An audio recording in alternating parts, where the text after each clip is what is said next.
So I think most people have joined. Welcome everyone, and thank you for joining this CARL webinar on user experience and assessment organized by the CARL Assessment Committee's Continuing Education Working Group, and the second in a series of webinars to be hosted in lieu of an in-person 2021 Canadian Library Assessment Workshop. I'm Julie Morin, one of the Senior Program Officers at CARL. I'd like to start by taking a moment to acknowledge that today's panelists and attendees are joining us from the unceded territories of many Indigenous peoples who have lived and worked on this land for millennia and continue to do so today. My home and the CARL office, located here in Ottawa, capital of the country we now know as Canada, are built on unceded Algonquin Anishinaabe territory. We welcome you to add your own acknowledgements into the chat and to honor and recognize the ongoing contributions of the First Peoples of these lands. I'm also going to take a couple of minutes to go over some logistics for the session. Participants have been muted upon entry, and you are encouraged to type your questions using the Q&A feature at the bottom of your screen. Links to the session slides in French and English and to the CARL Code of Conduct have been included at the beginning of the chat thread. The organizers of this webinar are committed to providing a welcoming, professionally engaging, and safe experience. If you have any questions or concerns, please contact a member of the Code of Conduct Committee for this event, whose contact information has also been listed in the chat. Finally, auto-generated captions will be enabled for this webinar, which is being recorded. Nos conférenciers répondront aux questions à la fin. Vous êtes donc encouragés à taper vos questions en utilisant la fonction questions et réponses au bas de votre écran. Les questions peuvent être posées en français ou en anglais et peuvent être traduites par le personnel de l'ABRC si nécessaire. Ce webinaire est en cours d'enregistrement. Des liens vers les diapositives de cette session en français et en anglais, ainsi que le code de conduite de l'ABRC, ont été inclus au début du fil de discussion. Si vous avez des questions ou des préoccupations, veuillez contacter un membre du comité de code de conduite pour cet événement. Also included in the chat is the registration link for another upcoming assessment theme webinar on the recently released CARL Library Impact Framework, which we encourage you to attend as well.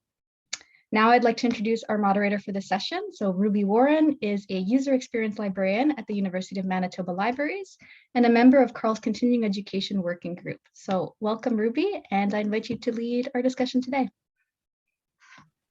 Awesome. Thank you so much. Hey, everybody. I'm coming at you from Treaty 1 territory, which is the home of the Anishinaabe, Cree, Oji-Cree, Dakota, Dene, and Métis people. And I am super stoked for today because you are going to get to hear from some of my absolute favorite people in the world and people that I think are very much smarter than me. So let's get into it, I think, and we'll begin with Shelly Gilkinson, who is a web and UX librarian at Carleton University.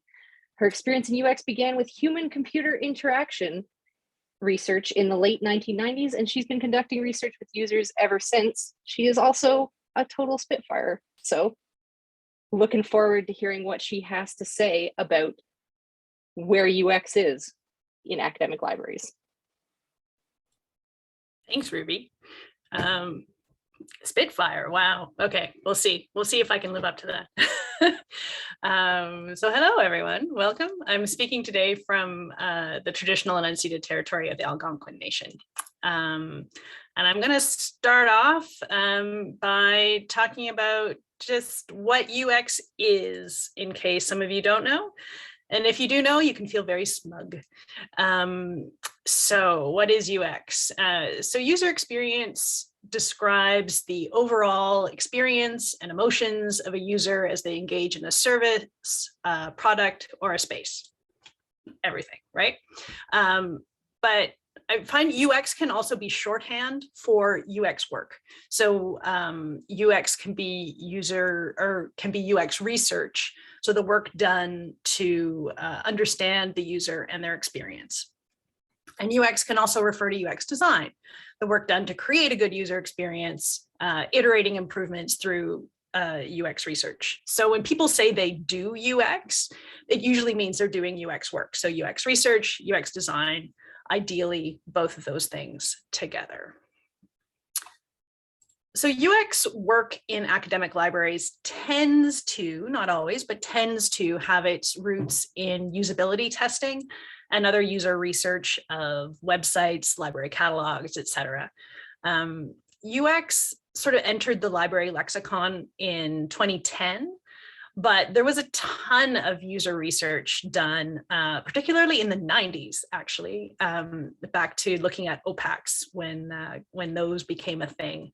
And actually, if you look for user experience, you'll find it. You'll find the phrase in the library literature back to the 1970s. So even though we've been practicing UX in libraries for just over a decade, we definitely have a long history of caring about and doing research into the experience of our users. But I will say that UX is a bit broader than the user research that we've been doing for ages. So the user experience of the library encompasses, well, everything, everything that affects the user's experience of the library. So is the building too cold? Are the washrooms a bit grubby? Yeah, well, that's the UX of the library. The Library of Congress classification system puts the books about queer culture right beside the books about sexual abuse of children. That's the UX of the library. And even that crappy website that we subscribe to with the really terrible interface, that's part of the UX of the library. So the user experience of our libraries is really broad and encompasses things that we don't always have control over. And when we want to learn about that experience, we do UX research. So that can also be broad. We can ask really open questions. We can observe, the entire space of the library. But we can also be more targeted and look at a specific service, just look at furniture, for example. But whether our research questions are broad or narrow, we need to stay open to our users' entire experience. So for example, we might be looking at the menu structure of the library website. And when we're doing that research, people keep telling us, they don't understand what the word circulation means. So that can be solved if we pick a different label for the library website, but that's not super helpful if the term is still used elsewhere in the library. So circulation on signage, we talk about circulation and instruction. The user experience of the term exists beyond the website. So we have to look broad when we're trying to solve that problem. So after we do UX research, ideally that doesn't get put into a report that gets put in a drawer. Ideally, UX research becomes UX design as the library tries to address failures or opportunities that our research has uncovered. So UX design, again, ideally, follows an iterative process where prototypes or early attempts are used by users, and then we tweak the design as we see how they're using the products, the services, the spaces, and any problems they might be having with it.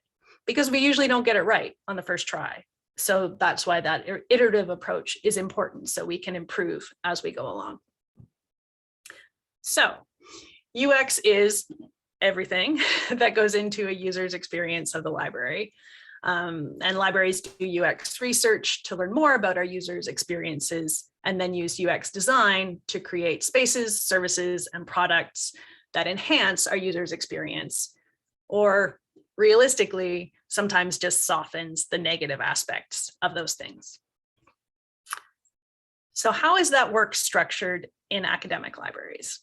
I did a research project in 2019 that looked at how UX work is structured and supported in academic libraries.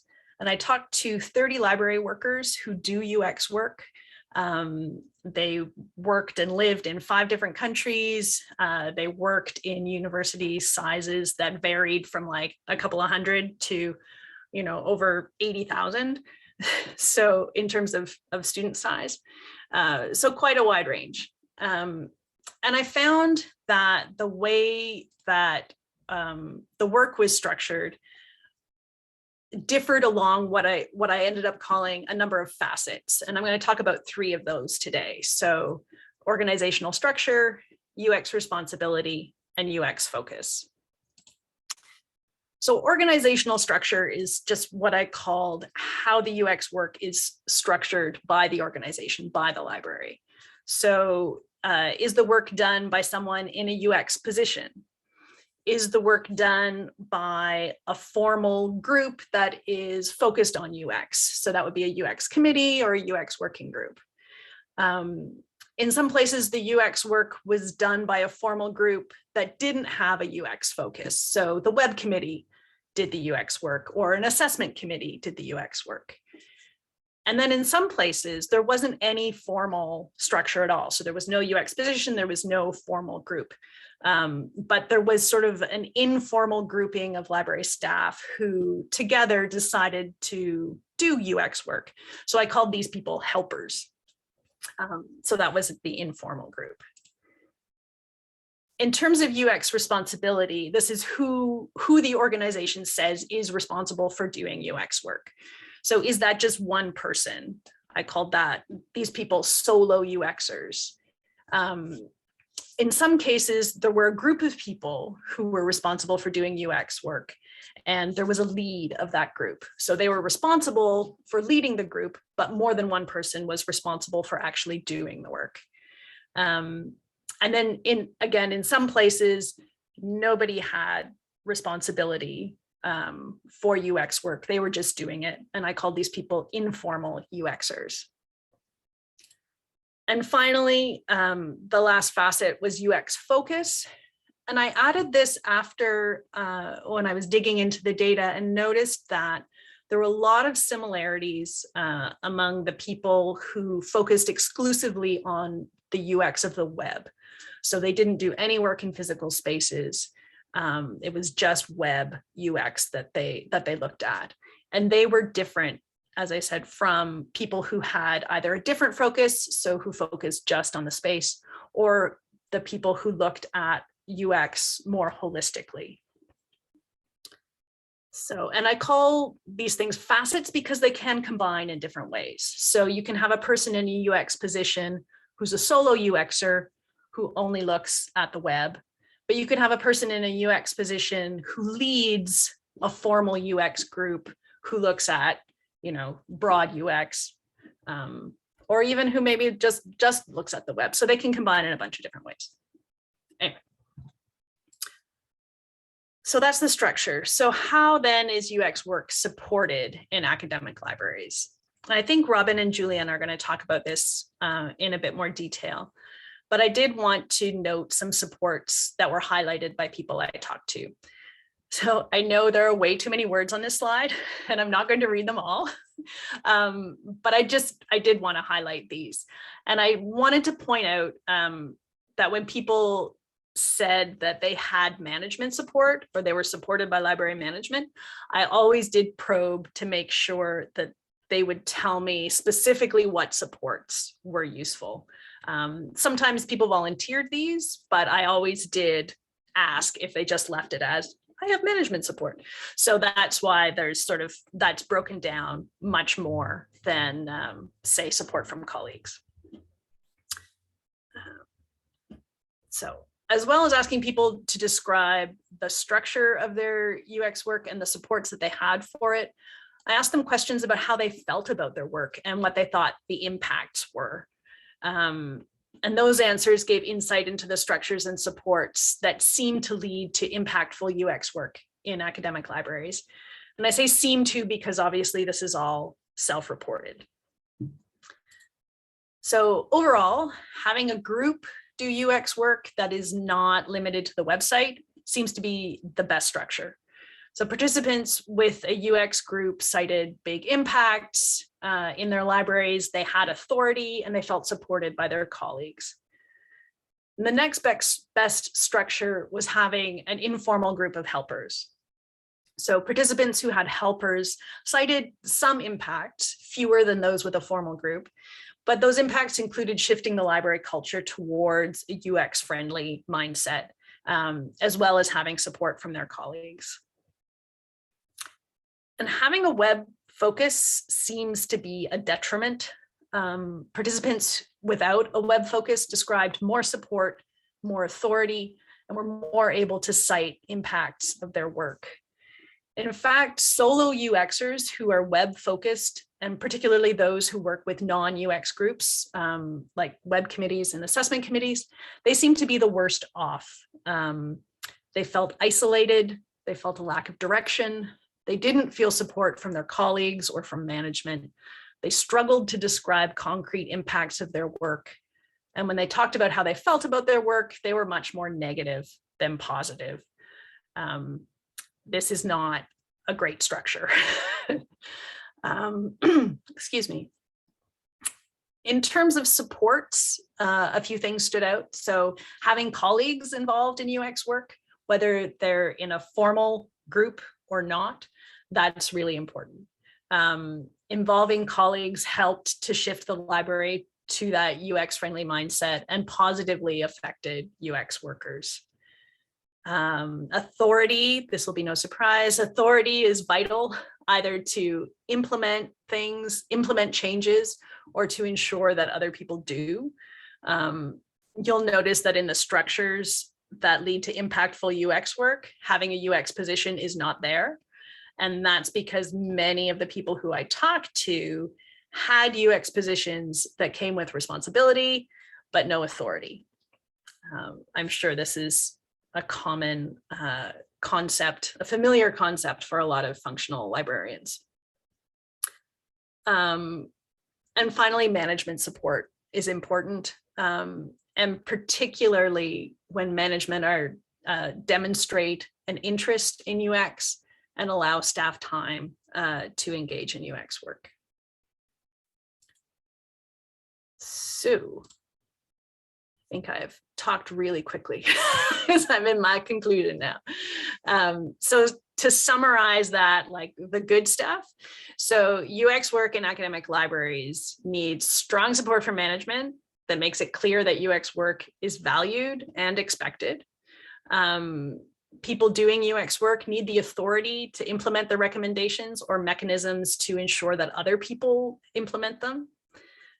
You need more than one person doing the work, and there needs to be a wider focus than just the web.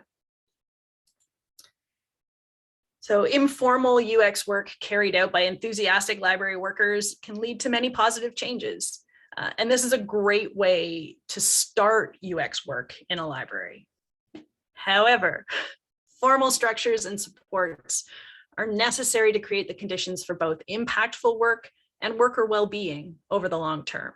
So informal is great for a little while, but after a couple of years, you really need to formalize things. And I want to finish with the words of two people who lived both of those situations.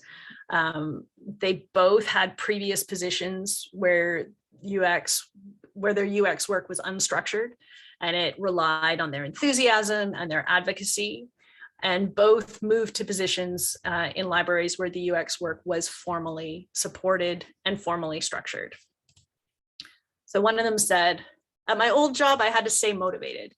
I had to pump myself up to get it done and always be the one advocating for it being UX. That took a lot of energy. Whereas here, my personal motivation doesn't really matter. It's what I do. I don't think about it that way anymore. It's not a Sisyphus kind of situation. And the other person said, now that I don't have to advocate for UX, I can use that time and energy to do work and show some results. And that is all I have. Awesome. Thank you, Shelly. So if anyone has questions for Shelly, they can feel free to put them in the chat or use the Q&A function. I do have a question here from Sharon in the chat that says, Shelly, what did you learn about the different experiences of a UX group versus an assessment group that includes UX? There weren't a lot of people who had sort of the assessment group. So what I'm going to say is more broadly sort of the non-UX folks. Generally, there was the fact that they weren't exclusively focused on UX provided a bit of friction that the people doing the UX work had to kind of fight against a little bit. So trying to think specifically. Again, yeah, I can't pull the specific examples out of the air for specifically assessment work. But with the non-UX work in general,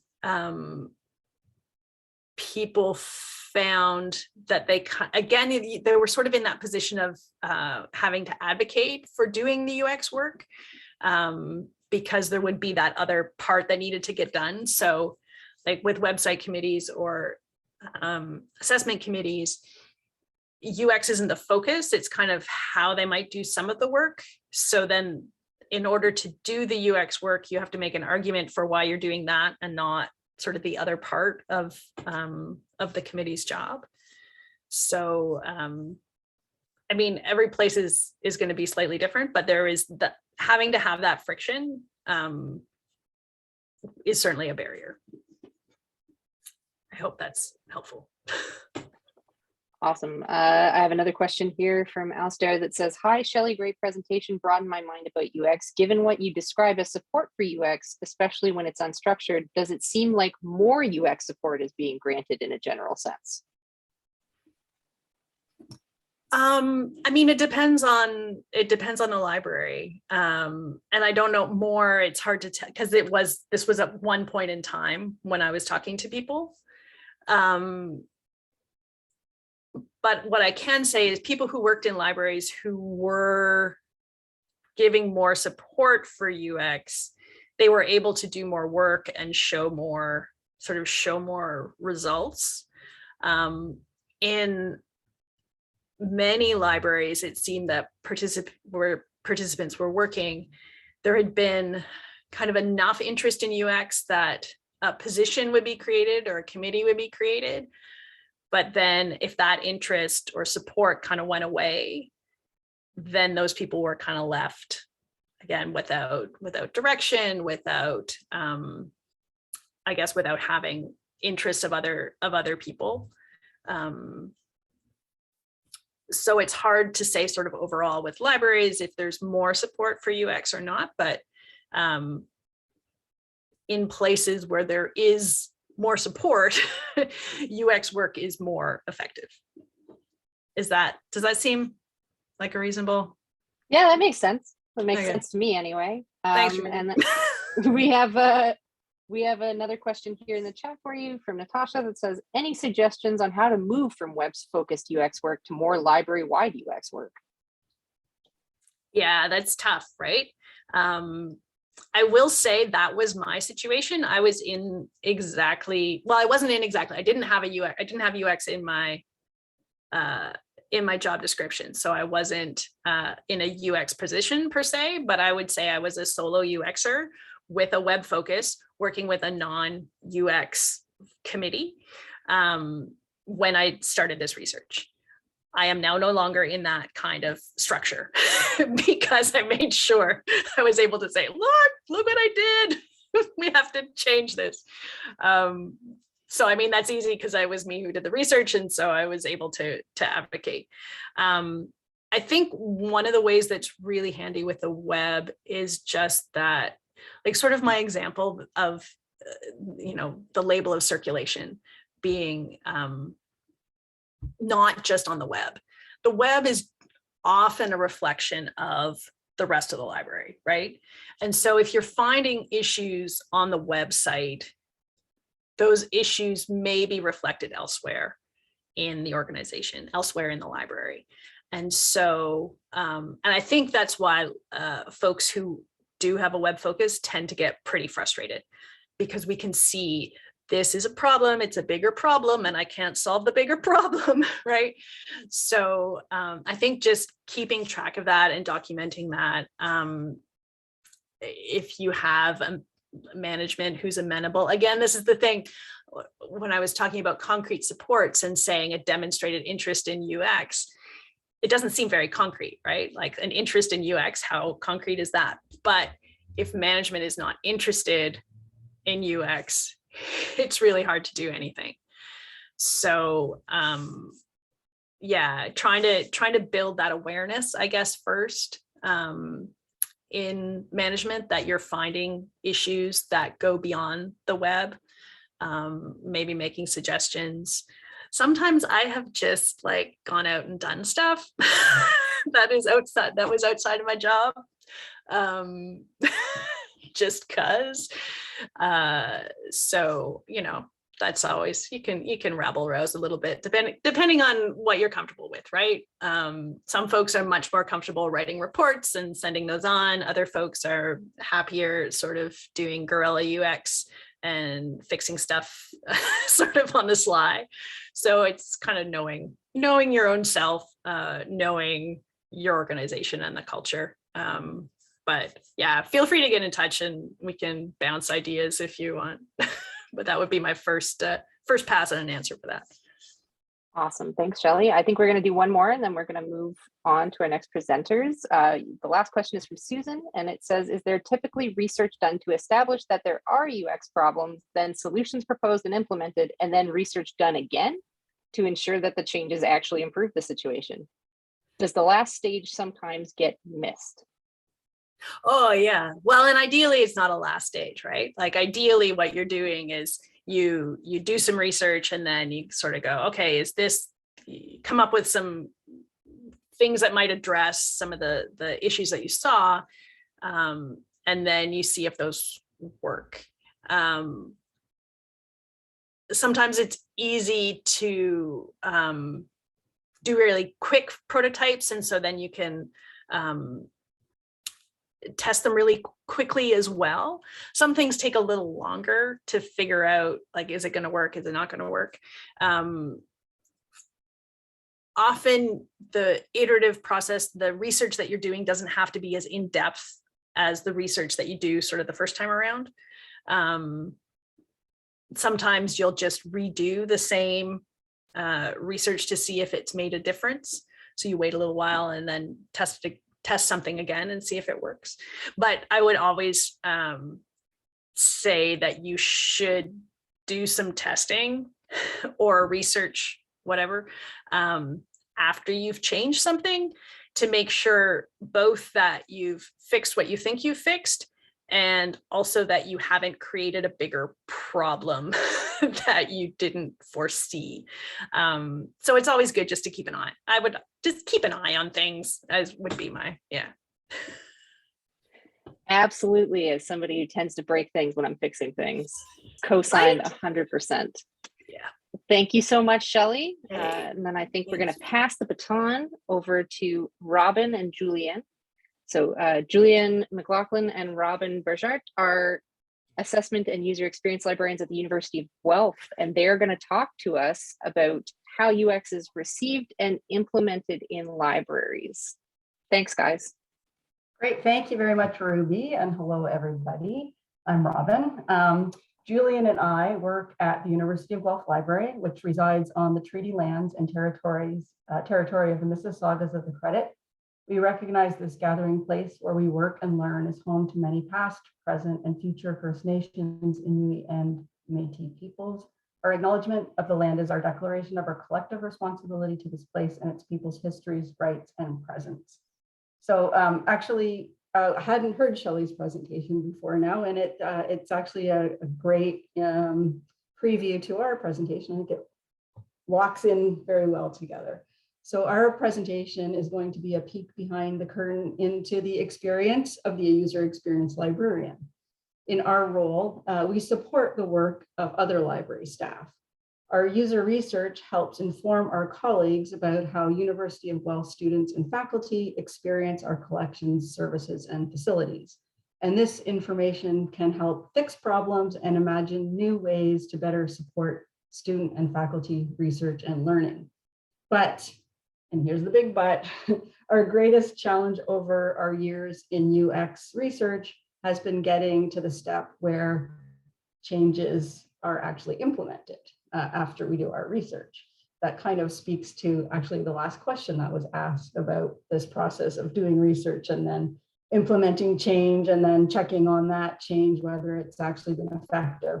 We're actually getting, in many cases, stopped even before we get to making changes. So it's been pretty frustrating, and I have to admit, sometimes even demoralizing at times. And so we decided that we would interview other user experience librarians to find out if they had similar frustrations, and if so, what they were doing about it. And so we wrote about this research in an article as well, and that is cited at the end of this presentation.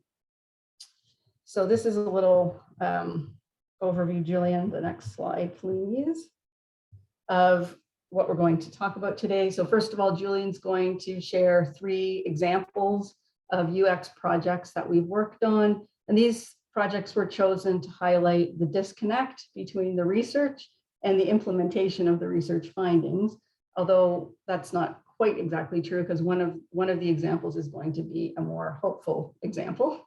And then at the end, I'm going to summarize some of the ways we've been trying to close the loop on user research.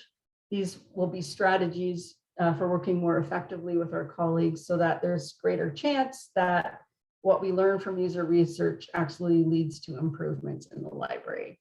And so I'll pass it over to Julian. Okay, can you all see this mute thing at the top? Like, no? Okay, it must just be a Zoom thing. Okay. So the first example we wanted to talk about was a Carroll study that we did a few years ago. The reason we did the study is that, as you can see with the images on the left there, our Carrolls were as old as our building, like 50 plus years old. The library was undergoing a pretty major renovation. So library management asked us to investigate what sorts of furniture, including study carrels, that students wanted, what they need in study space. You can see, I highlighted in this bottom image here, this red rectangle. We had, and I have an image of like a row of carrels that just show these little tags which say the lights don't work, effective, you know, like 2009, the plugs don't work. So we were in need of getting new carrels. So as also a related project that I have here, management also threw in some money for us to work with a videographer to create a video, which would be used as a university-wide fundraising effort to help us get these carrels. So we used a multi-phased approach to get user feedback. First, we had a bunch of different models delivered to us and put in a central location where students could actually use. And when students were using them, we went up and asked them questions like, why did you choose this one over this one? What do you need? So we did some in-person interviews. We also, at the same time, put these little flyers into the old carrels and asked students to email us their thoughts, like what do they need in this space? How do they use the space? And we got a ton of responses. This image here was very common. This student is creating sort of a tower of objects. And you can see right here, it's because our plugs were located underneath where this person is turning on the light. So they were on the underside of the light. So the plugs would just fall out, and students creatively created objects of towers to keep those plugs in. So this is like a major issue. And then we also just had images of how students used the spaces. You can see, you know, variety of coffees, some different devices, which was really insightful. So we gathered all of this information and sent our recommendations on to library management. And they ended up purchasing, just for one specific area in the library, we got some new stuff you can see here based on our recommendations, some not on our recommendations. And then management asked us again to talk to students about how they liked this new furniture. So we did the whole process again with the new furniture, and what we heard right away is that students sometimes felt uncomfortable using specifically the carrels in a couple of these images because they weren't deep enough. So if someone was sitting across from them, they were playing awkward footsies underneath the table. So we heard this was so common. And along with some other insights we gathered, we sent that on to management. And what happened in the end, we purchased carrels that the decision was based primarily on which carrels are the easiest to clean. So it was not necessarily what we recommended at all. And the reason that we wanted to talk about this study was that it's a really good example of sometimes you can have the perfect setup. Like we were brought in at the beginning of this project. We had so much buy-in from management. They even invested money in this project. We were keeping them engaged throughout the project. So it wasn't like we just did a one-time thing, sent them results, and then that was it. It was ongoing. And we had so much user engagement. But in the end, the outcome wasn't necessarily what we thought it should be, perhaps. But it's a reminder to take pride in the process. And I'm really proud of the work we did on this because we can't necessarily control what the outcome can be. And we also got to make a really cool video, which was such an exciting and creative project that we don't normally get to do. The next example is our most recent study. We haven't done a study in over a year. I haven't done because I was in a different role. So I was sort of out of the game. And so we did this in October. We were asked by our colleagues to investigate the self-checkout machines. So staff who are at the front desk, which is very close to where our machines are, were noticing that they had to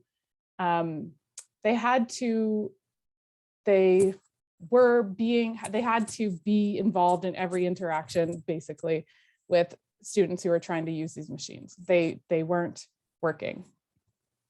So we have 3 self-checkout machines. 2 of them look like this image on the left. That is multiple out of order signs. And they've been out of order for years, over 1 year at least.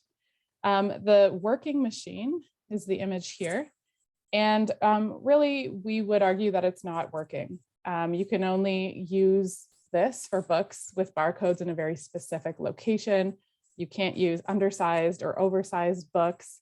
You just have to know that after you scan it, you have like less than a second to sort of slam the spine down into that V-shaped thing to wait for a thumping sound so that it will be desensitized. It's just totally not intuitive. And you could figure out how to do it today and then not tomorrow because it's just so finicky. So quite simply, the machines needed to be replaced. So we did some testing, then we wrote a very short report. We shared it with our colleague, and then we had a meeting afterwards to go over our findings. And in that meeting, we wanted to clearly communicate the importance of removing these machines, all of them, immediately, and let's focus on buying something that actually works, because this is doing such a disservice to our users and our staff. It's the opposite of streamlining an experience. It adds time, it's causing frustration, and it's most importantly, it's slowly, damaging our reputation and sort of chipping away at users' trust in us. And, there's no amount of tweaking the interface or signage that we can add that can help this issue. It's let's focus on getting new ones. As a result, so we did the study in October, and last we checked at the end of December, all of the machines are in place, and we've added a sign that says you can only use specific books to check this out, which is not, again, exactly what we hoped to see. The reason we bring this up is that it is a reminder that preparation and strategy are really critical in this work. And we failed to do some preliminary work that we usually do. And we didn't do it here, perhaps because, we thought the issues were so glaring, but we didn't have pre-conversations with our colleagues who asked us to do this work around, what their expectations are, what our expectations are, their motivations for asking us to do this work. And, what would happen if our findings point to X, what can they do? What's within their sphere of influence? So we didn't have those conversations. And I think that we could have done better in that area. We also weren't as strategic in our communications as we usually are. We didn't bring in other stakeholders who have different areas of control, which could have helped. We didn't discuss an action plan, and we didn't follow up. So some of the lack of action, I think, is on us. And of course, that it could be frustrating, but I choose to take these scenarios that do pop up as more of a challenge. And to me, that's kind of what's exciting about UX work, because there always are these little ways that we can improve the process, and it's evolving. And for me, it's what keeps it fresh if you don't let it get you down. And our final example is a counter example. And it was really interesting because Shelly was talking about web projects. And that's an area where we have found continued success. It seems like it's a realm where, you know, we can do these space projects and unrelated web projects, and then continue to be doing ongoing web projects where we can see little successes. So we have a web committee that was struck a few years ago, and UX representation was sort of central to that. So, you know, right away, we are starting with a culture of UX, and rather than, you know, coming in and trying to have to change an already established culture. And I think this was really important. So we are embedded, and we have more than a sense of control. We have autonomy to make change, and we're empowered to do all these things that I've listed there. We can initiate studies, we can collect data and monitor the data. We can actually implement the changes. We can be iterative on timelines. We can do informal and formal studies. We can make decisions, and we have freedom to experiment. And we've done a lot of experimentation. We've done over 16 UX studies with using a variety of methods you can see here. You know, suddenly for me, analytics have more meaning because they're tangible. We can make a little change, we can monitor that change, we can change it again or revert back. And it's been really refreshing. Just one other thing about the web committee in our context is that, you know, our colleagues play a large role in that as well. They value UX insights, and you know, they're expressly asking us to do or for user input. They, you know, trust us and they trust our work, and that was sort of baked in.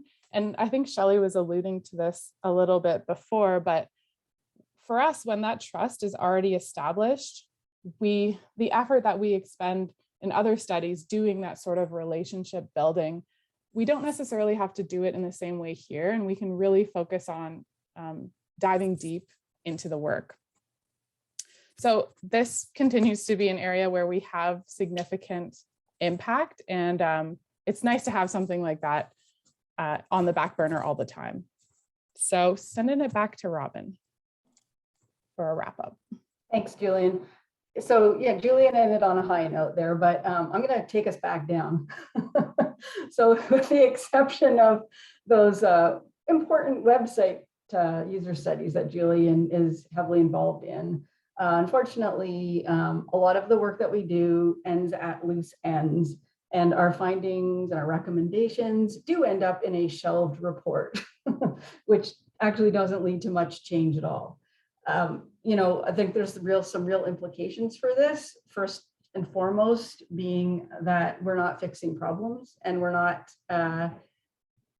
perhaps addressing users' real needs. And when we ask for user input and then we ignore it, I think there's real chance of losing user trust. Secondly, you know, Shelly used an important phrase talking about having responsibility and having accountability. And we have responsibility, but we don't personally have the accountability, because a lot of the user research we do is on behalf of staff who ask us for user studies. But we don't have the authority or the power or the resources to actually make the changes. So we're relying on our colleagues to take the ball and run with it. And when they don't run with it, it's upsetting. And it sort of can fray collegial relationships. And then finally, another implication is honestly at another personal level, it's almost an existential crisis for me. Like, I don't want to speak for Julian, when we do the work and then it goes nowhere. It's painful. So let's bring things back up again. How can we improve our chances of success so that the user experience research that we do actually ends up with improvements for the library and for the users?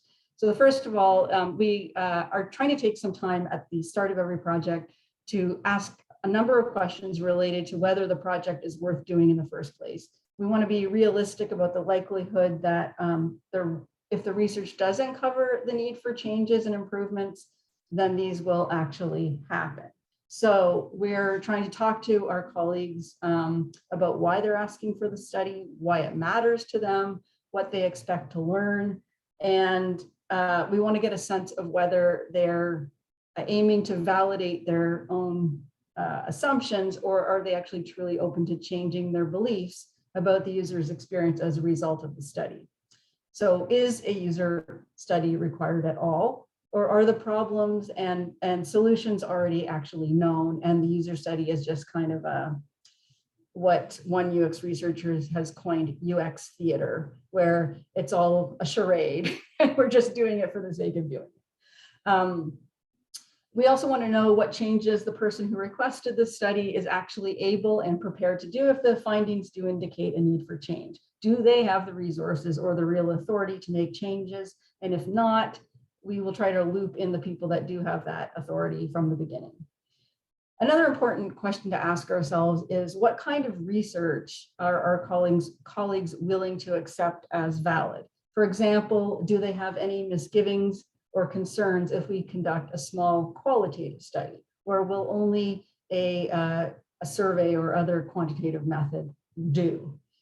And then finally, how much potential impact might the results of the study have on the user? And this will help determine how much time and resources to dedicate to the study. Second, strategy, that comes up a lot in UX work. How can we be more strategic, working better with our colleagues? So first of all, we try to be very adaptable to these communication preferences that our colleagues have, and how we can work best with them, and try to adapt to the microculture or how things get done in their particular area of the library.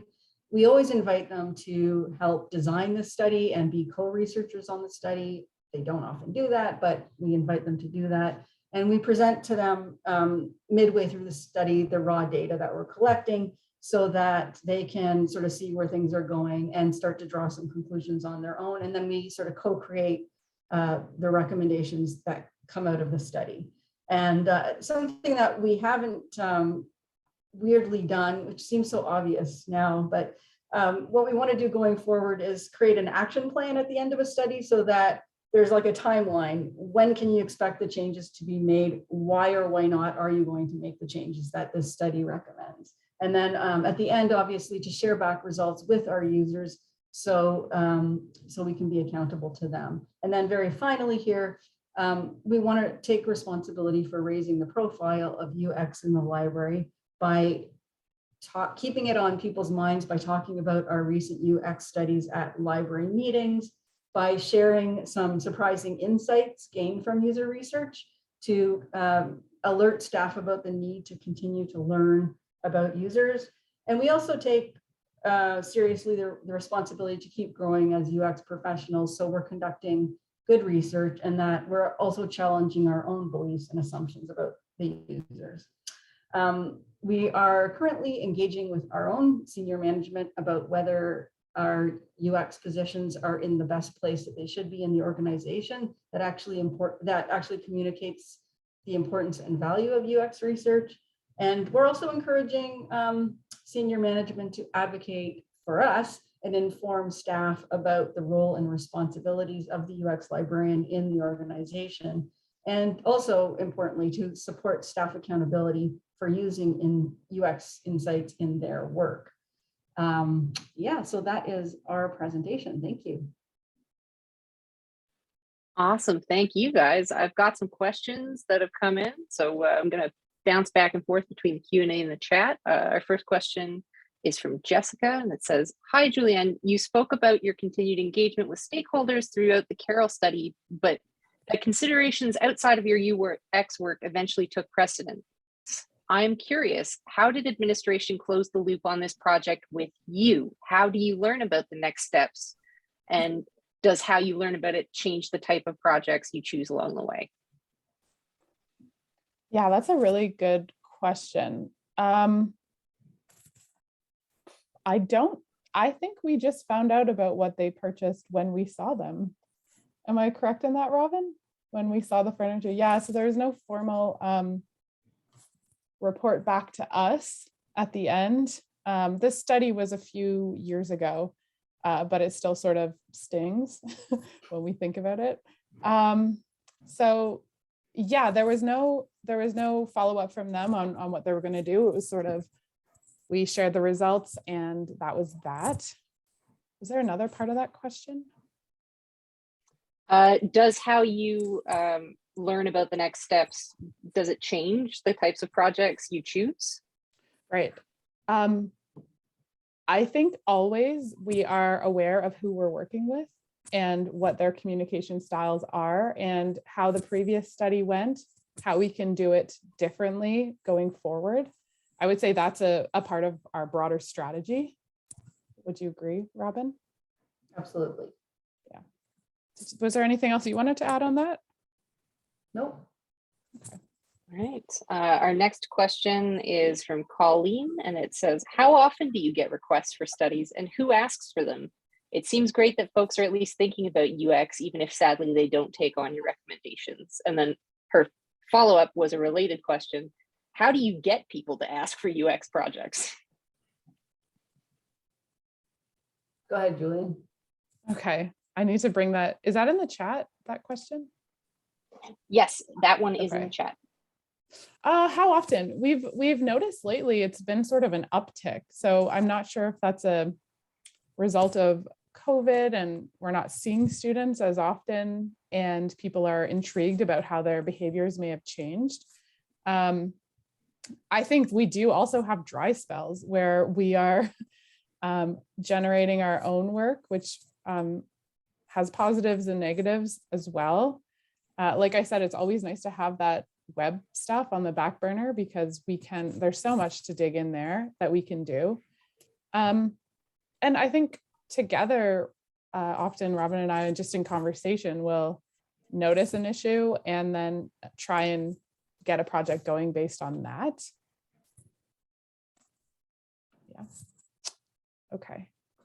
And how do you get people to ask for UX projects? We definitely have like repeat customers who are our power users, I would say, which is great. I think it was part of what Robin was saying too that helps is raising our profile. So we try and be at library meetings. We try and have a lot of presentations like presenting our results. We have a web page where it shows all of the studies we've done and little short brief results of what happened. So just little things like that, I think, are helpful just as reminders to our colleagues that we're here and we can do this sort of work. Yeah, anything else, Robin? Nope. No. Okay, you take the next one. All right. All right. Division of labor. All right, our next question from Jeannie is, have you used ethnography in any of your studies or primarily qualitative, quantitative methods? It's a good question. I'm certainly very interested in ethnography and aware of how it's been applied in libraries. I don't think we've taken on any large-scale, long-term projects that could qualify as an ethnography, but we've used the methods that contribute to an ethnography in smaller doses. So we've definitely done lots of observations, lots of interviews. We've done sort of, I guess, participating ourselves in the things that students do to feel how that feels like. So I would never claim that we've done an ethnography, but we've done some of the methods that comprise ethnographies. Is interrelated, just to follow up on Colleen's question, we have a new, like just locally, we have a new assessment committee because Robin and I are UX and assessment librarians, which is a newish thing, at least for me. Robin's been doing it for over a year now. But it will be interesting. So those, that committee is comprised of the heads of our strategic teams. So it'll be interesting if we're getting UX work coming out of that assessment committee as well. So that's TBD. I can tell you in my experience that does happen. So brace yourself. We have a question from Natalie that says, a bit specific, but did you come up with a list of recommendations for self-check machines, or even better, a recommended make and model? Yes, we did. So kind of a side project or a project spinning out of this, not necessarily UX, but I worked with like IT people and we wrote a proposal. We tested a few machines and yes, we landed on a make and model bibliotheca, I believe. But if you're asking if we can share those, I can definitely share what we came up with if you'd like. I thought you were going to say the radio flyer 3000.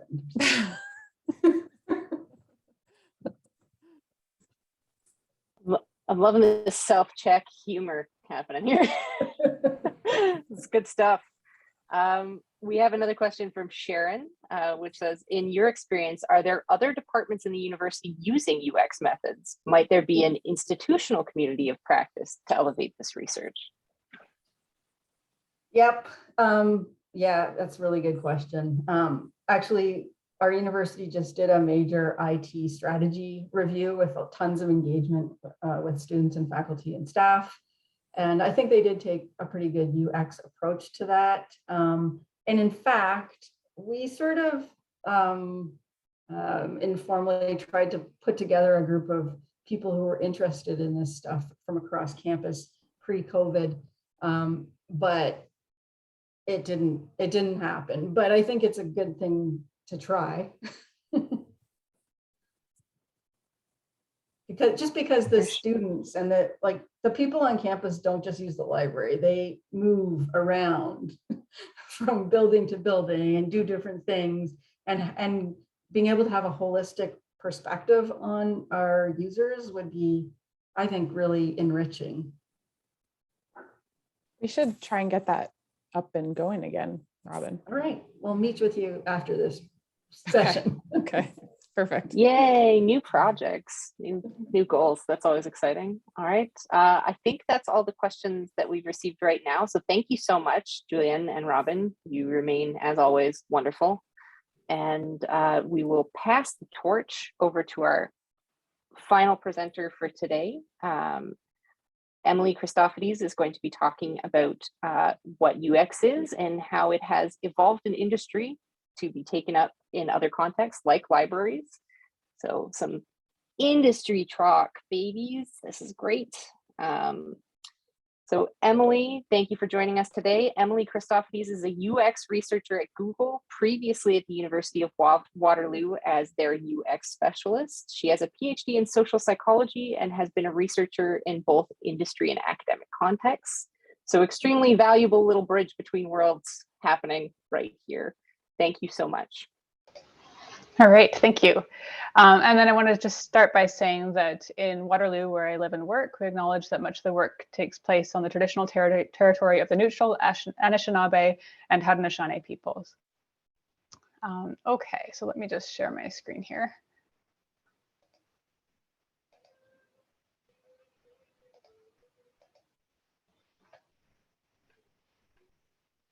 Okay, so hopefully you can see that. Yes, all right. Perfect. Okay, so yeah, as Ruby mentioned, I'm going to be talking a little bit about UX and how it evolved and came to be taken up in other contexts. And we'll kind of tie into some of the things that the other presenters have spoken about as well. So first about UX, then about some UX processes, methods, and then just kind of to wrap up what you can do if you're not working in UX specifically. So I know that Shelly already talked a little bit about what UX is, and I think the things that I'm going to say about it are going to echo the things that others have said already. Depending on where you are working in UX, you could be a UX designer, researcher, engineer, writer, librarian. It really varies, and it depends on the context. I think that in a lot of ways, UX is really a set of values. It can also be thought of as a set of methods, kind of a discipline. I mean, sometimes there are definitely programs where you can go and study UX, but it depends what sort of part of UX you are wanting to take up, whether, you know, the extent to which you can really do that as a discipline per se. But really, I think the core of UX is that it moves the focus from the provider of a service, a product, a space, or a website to the user and their experience of those things. And so that, I think, is partially why I see it as a set of values, because it's really about shifting the focus to what is people's experience with the things that you are providing to them. So how has UX evolved? Shelly has talked a little bit about the history of UX in libraries. Before that, it was also, you know, it was being taken up, I think, first in the tech world, and early focus was really on functionality. So are people, are users able to accomplish the things that they set out to accomplish? And early on, this was primarily usability testing. As UX evolved and as it came to be taken up in other contexts, the focus shifted to being about the entire experience. So not just is it usable, but thinking a little beyond that. So if you look on the right, there's Morville's honeycomb model, which takes into account not just usability, but is it findable? Could you actually find what it is that you're looking for in the first place? Is it credible? Do you believe it and trust it? Is it valuable? Does it have, you know, have value to you? Is it accessible? Can you get to it and use it in a way that you need to? Is it desirable? So does it have value to you kind of like in an emotional sense? Is it something that you want to be using? And then how useful is it? So really kind of thinking more holistically about the experience than in the early days. And the expansion also went beyond tech products, which was really where UX was born. I think it's also important to think about the organization where UX is being done. So the presentations that you've heard so far have talked about how well supported UX is depending on how it's structured within your library. And so I think that if you think about like the level of UX maturity within your organization, this can help to kind of contextualize it. So if you think of an organization like where I am, there are a number of different specialized UX roles. So there are UX writers. These are people that focus specifically just on writing the copy for interfaces that people are interacting with. UX designers, so designing the experience. UX engineers, so there are people who are focused on creating prototypes of experience in order to test them and assess them. And then UX researchers. In kind of intermediate organizations, you might be having people who are doing kind of a combination of these things. But in more mature organizations, you're working within established processes and structures, and so you don't necessarily have to build those yourself. Also, often the value of UX is already understood. So you're not doing the kind of the sales role of helping people understand what is UX, why is it of a value, and what does it mean to work with someone doing UX work. So whereas in an organization with lower UX maturity, you're probably working in a more varied role, so taking on different pieces in order to accomplish what needs to be done. You may be working on developing processes and teams and capabilities within your organization, and you may spend a lot of your time educating colleagues about UX and about the value of it. So, I mean, in the grand scheme of UX is newer to libraries. And so I think that there tends to be a little bit more of this work that's being done in terms of educating your colleagues about UX. I want to talk just very briefly about my own journey through UX, because I think it helps to contextualize some of the, you know, the the experiences that I've had and the way that UX is developed. After I finished my undergrad, I was working in a role at a marketing communications company, and my job there was like primarily usability testing. And at the time, marketing insight research was separate from usability testing. So if you think about like the functional aspect of using, using products, website services, that was sort of separate from like that desirability aspect and the relationship people had with the things that they were using. So it was only later that they really kind of came together in terms of how they were understood. I went back to school and I did a master's and PhD in consumer behavior and then psych, and was working as a UX consultant and also doing kind of research that, sometimes was UX, sometimes wasn't. But that was kind of research with a big R. In my role afterwards in an academic library, sometimes it was considered research big R, like I would go through ethics approval in order to, gather data that could be generalizable. And other times it was more like, assessment work. So, how is this service working, and how can we improve it? So I think like the distinction between assessment and research is quite important in the academic context. But beyond that, like the work I'm doing at Google is considered research. It's not really, I guess there's not the same kind of focus on whether or not it's assessment or research. It's, in order to gather information about people's experience in order to improve those experiences. So I think, yeah, it's all sort of the same thing, I think, in some ways there. So what is UX research? I think there are two main types if you look at it, quantitative versus qualitative. In libraries, a lot of the quantitative work doesn't necessarily fall into a UX role. So, in UX research, we think of like methods being like logs analysis, larger scale surveys, experiments, and the data type that you'd be working with is quantitative, some qualitative, but is more complex statistical analyses. So while this may not be considered like UX type data, it's all about the user experience and understanding this in the context of UX can help to build your understanding of that user's experience. So I work in a role that's mostly qualitative, and did so too when I was at University of Waterloo. So methods that I use would be like usability testing, interviews, contextual inquiry, surveys. So the data is much more qualitative as well as some quantitative from surveys.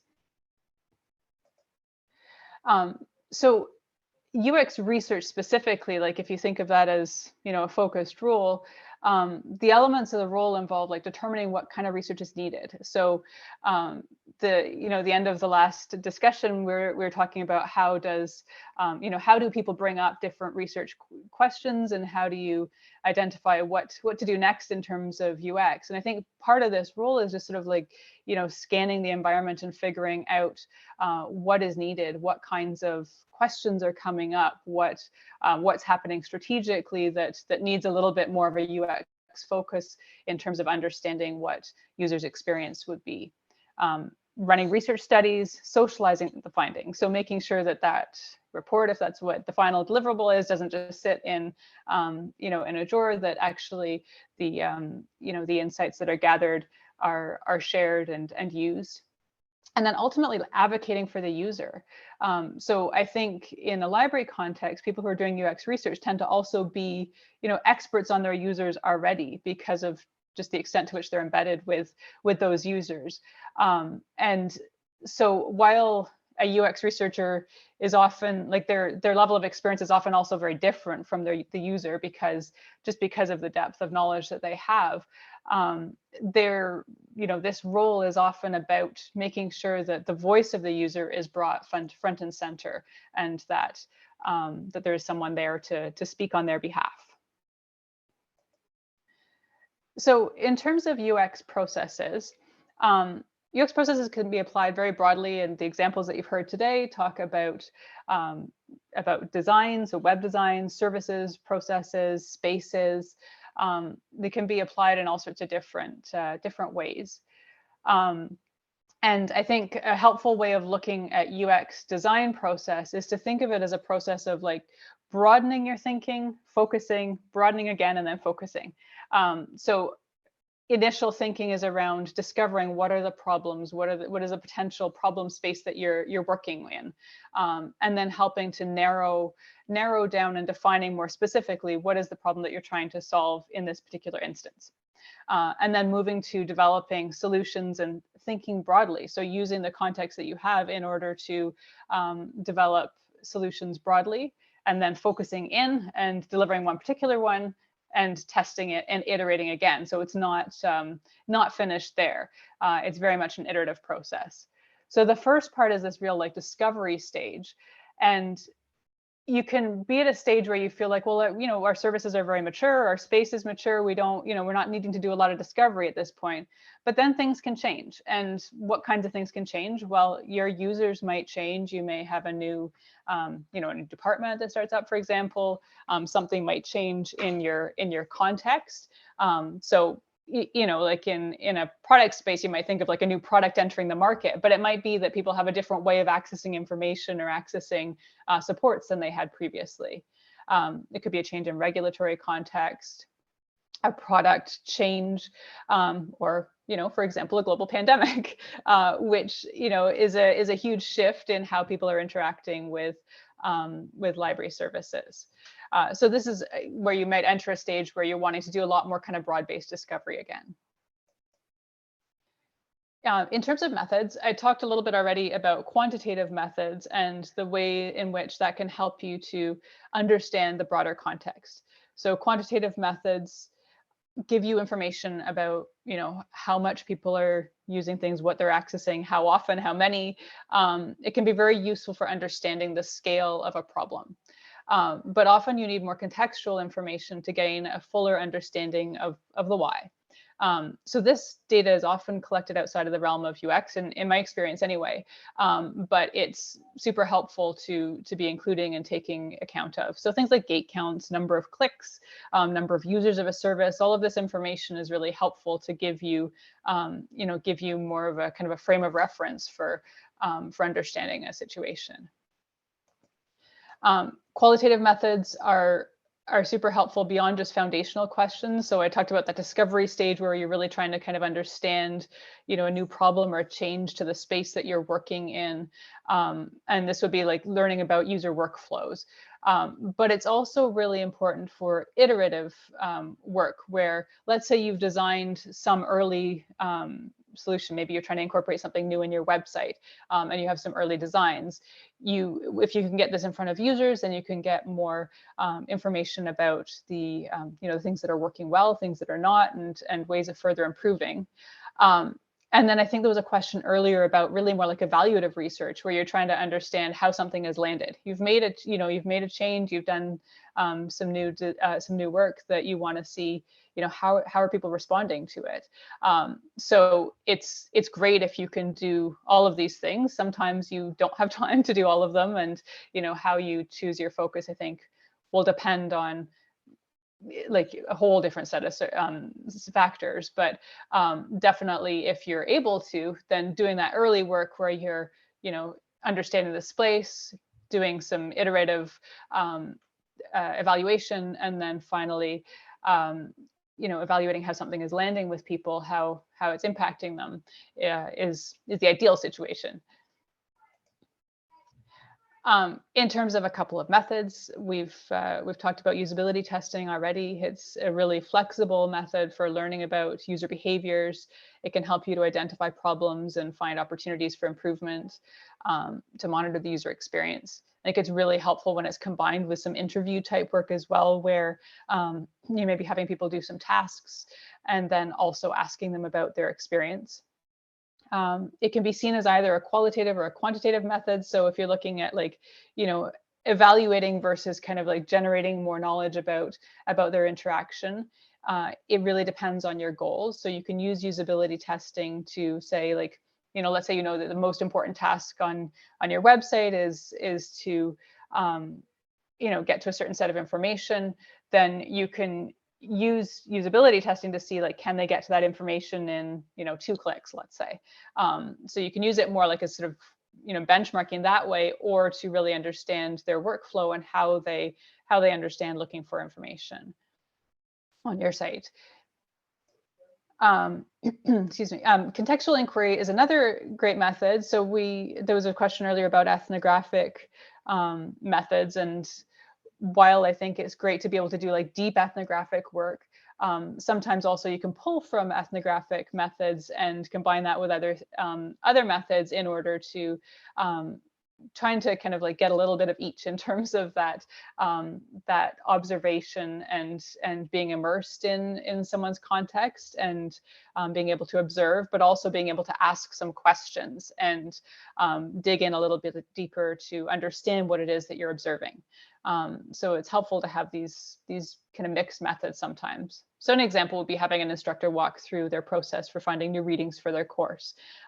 As they walk you through that, you could ask them some questions to explore that further.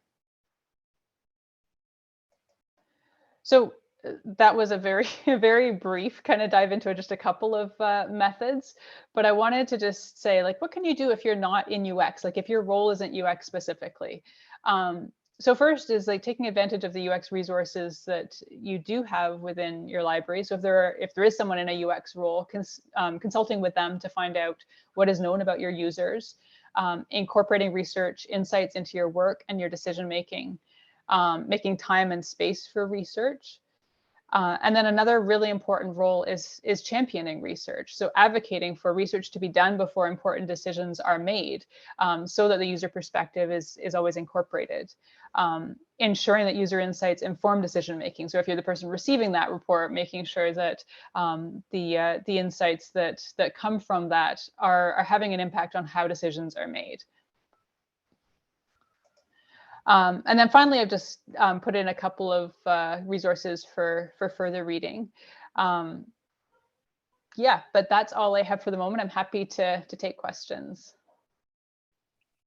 Awesome. Thank you so much, Emily. We do have some questions that have come in, starting with our first in the Q&A from Carolyn. It says, Emily, what skills or experience from your academic library work have you found most or least useful moving into tech UX? Okay, yeah, I think that like the work that I was doing in academic libraries was UX work like any other. It was one specific context and place to apply it. But really the kind of work was very similar. I think one important piece there is that, you know, it was a new role at the time. And so there was a lot of like developing processes and figuring out how to, you know, how to mobilize knowledge about UX. So I think those same things are important even in an organization where UX is more mature, because you're always going to be working with individual people, and those individual people will have a range of experiences with UX. So I think you still find yourself in a situation where you're having to maybe not explicitly explain what UX is, but like, you know, help people to see the value and why it's important and the benefit of doing it early. So yeah, I think those are the biggest pieces. And then a question in the chat from Robin that says, are there any hurdles to incorporating UX research findings when you work in industry versus in an academic library? So I would assume this is different hurdles or what have you.